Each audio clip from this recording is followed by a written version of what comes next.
आप सभी को नमस्कार। आज मैं आप सभी के समक्ष एक कहानी लेकर आई हूँ कि अनजाने में हुए पापों का फल कैसे मिलता है। तो श्रवण करते हैं।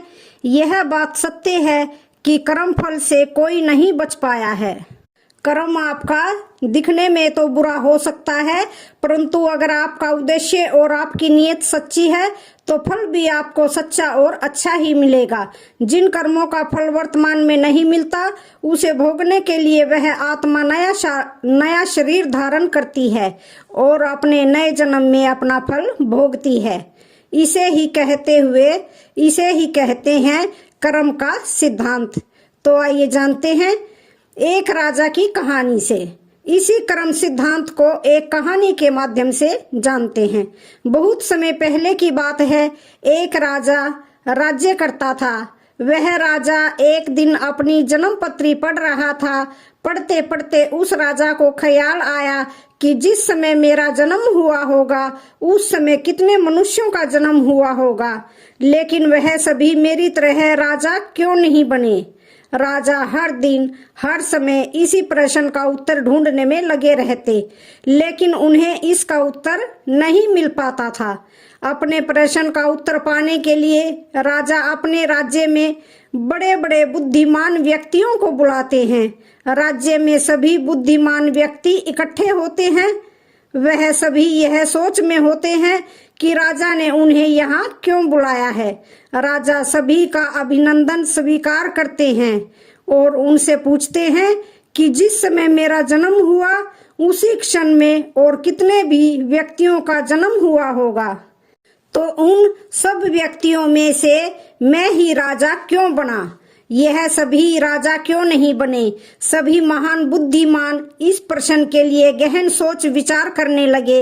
वह सभी गहन सोच विचार करने के बाद उनके प्रश्न का उत्तर नहीं दे सके। राज्य में एक बुजुर्ग बुद्धिमान व्यक्ति भी बैठे हुए थे। वह थोड़ी देर बाद बोले कि इस प्रश्न का उत्तर तुम्हें एक महान साधु देंगे, जो कई वर्षों से एक घने वन में तपस्या कर रहे हैं। यह सुनकर राजा अगले दिन अपने सैनिकों के साथ उस जंगल की ओर निकल पड़ा। कुछ दूर पहुंचते ही राजा को वहां एक छोटी सी कुटिया दिखाई दी। जब राजा उस कुटिया के पास पहुंचा तो उसने देखा कि एक साधु वहां बैठा आग के अंगारे खा रहा है। यह देखकर राजा चकित रह गया। राजा ने हिम्मत करके उनसे पूछा कि हे साधु, मैं आपको प्रणाम करता हूँ। मैं आपसे एक प्रश्न पूछना चाहता हूँ कि मेरे जन्म वाले दिन कितने मनुष्यों का जन्म हुआ होगा। उन सभी में से मैं ही राजा क्यों बना। साधु यह प्रश्न सुनकर बोले कि हे राजन, मैं तुम्हारे इस प्रश्न का उत्तर नहीं दे सकता। थोड़ा आगे चलकर तुम्हें एक और साधु मिलेंगे, वही तुम्हें इसका उत्तर दे सकते हैं। यह सुनकर राजा दूसरे साधु की तलाश में आगे निकल पड़ा। थोड़ा आगे चलते ही राजा को साधु दिखाई दिया और वह साधु मिट्टी खा रहा था। यह देखकर राजा हैरान हो जाता है। फिर उस वक्त राजा हिम्मत करके अपना प्रश्न साधु से पूछता है। फिर साधु क्रोधित होकर बोलता है कि तुम जल्दी यहाँ से चले जाओ, मेरे पास तुम्हारे इस प्रश्न का उत्तर नहीं है। परंतु वह साधु उसे एक लड़के के बारे में बताता है और कहता है कि तुम उसके पास जाओ, तुम्हें अपने प्रश्न का उत्तर जरूर मिलेगा। तो राजा उस लड़के की तलाश में आगे गया। ढूंढते ढूंढते वह राजा एक गांव में जा पहुंचा। राजा को थोड़े समय बाद वह लड़का मिल गया। वह बहुत ही बीमार था। राजा ने उस लड़के से अपना प्रश्न पूछा और लड़का बोला कि राजन, हम पिछले जन्म में 4 भाई थे। एक बार हम चारों भाई किसी जंगल में भटक गए थे और हमें वहां कई दिन हो गए थे। हमारे पास केवल जरा सा आटा पड़ा था और उसकी हमने रोटियां बना ली थी। जैसे ही हम वह खाने लगे, हमारे पास एक बाबा आए और बाबा बोले कि मैं बहुत भूखा हूँ। उन्होंने हमसे भोजन मांगा। ऐसे में बड़ा भाई बोला कि यदि हमने भोजन दे दिया तो हम क्या खाएंगे, हम क्या अंगारे खाएंगे। दूसरा भाई बोला कि अगर हमने भोजन दे दिया तो क्या हम मिट्टी खाएंगे।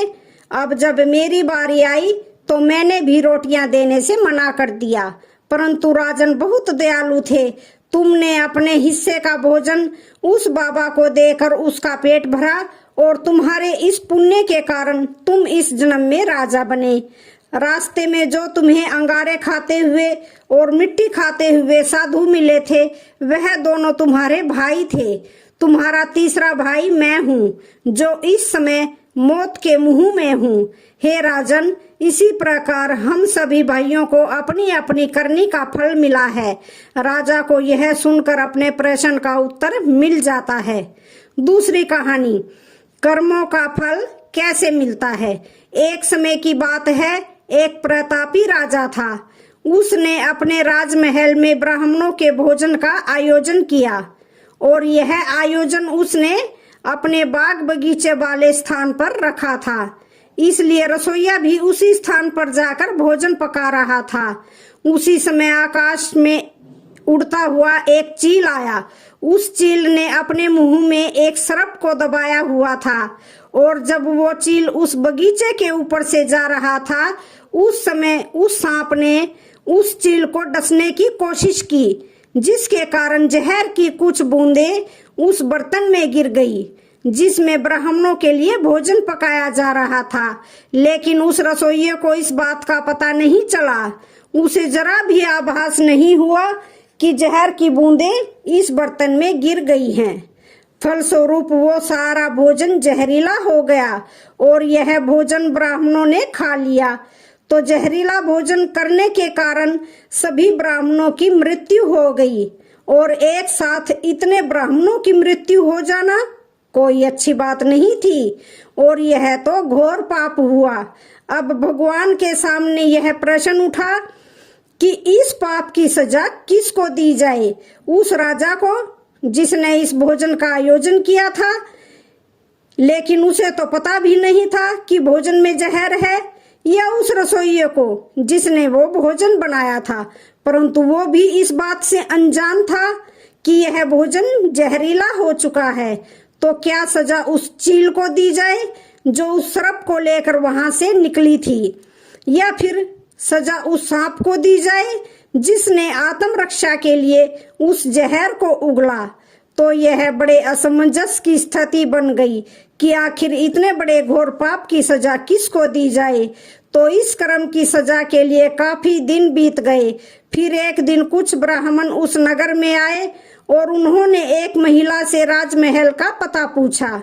उस महिला ने राजमहल का पता बता दिया, लेकिन पता बताने के बाद उस महिला ने उन ब्राह्मणों से कहा कि आप जा तो रहे हैं राजमहल, लेकिन थोड़ा संभल कर जाना, क्योंकि ये जो राजा हैं ये ब्राह्मणों को भोजन में जहर मिलाकर दे देते हैं।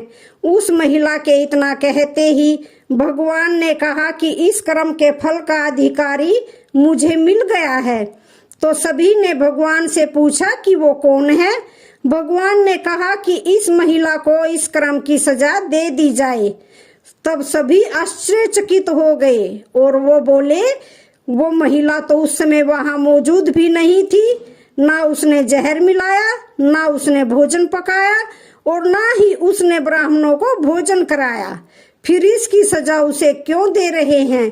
तब भगवान ने कहा कि किसी भी कर्म का आनंद जो सबसे ज्यादा लेता है उसी को उसका फल भुगतना पड़ता है। इस पूरे कर्म में ना रसोइये को आनंद की अनुभूति हुई, ना राजा को आनंद की अनुभूति हुई, ना सर्प को हुई और न उस चील को हुई। लेकिन इस घटना से सबसे ज्यादा आनंद और सबसे ज्यादा रस इस महिला को ही मिला है, इसलिए इस कर्म की सजा इसे भुगतनी ही पड़ेगी। तो इस कहानी से हमें क्या शिक्षा मिलती है? इस कहानी से हमें यह शिक्षा मिलती है कि कर्म के फल की व्याख्या इतनी आसान नहीं है। शब्द ही हमारे कर्म है। हम जो काम करते हैं वो तो हमारे कर्म होते ही हैं, लेकिन जो हमारी किसी के प्रति भावनाएं होती हैं वही हमारे कर्म हैं। हमारे विचार ही हमारे कर्म हैं। अगर हमने अपने विचारों पर नियंत्रण करना सीख लिया तो हम एक महान इंसान बन जाते हैं। जब हम अच्छा सोचते हैं तो हमारे साथ अच्छा होता है और वो होता ही रहेगा। तो इसलिए किसी के भी बुरे कर्मों की आलोचना नहीं करनी चाहिए। गरुड़ पुराण के अनुसार कर्मों का फल। गरुड़ पुराण के अनुसार व्यक्ति अपने कर्मों के अनुसार या तो स्वर्ग में जाता है और या फिर नरक में।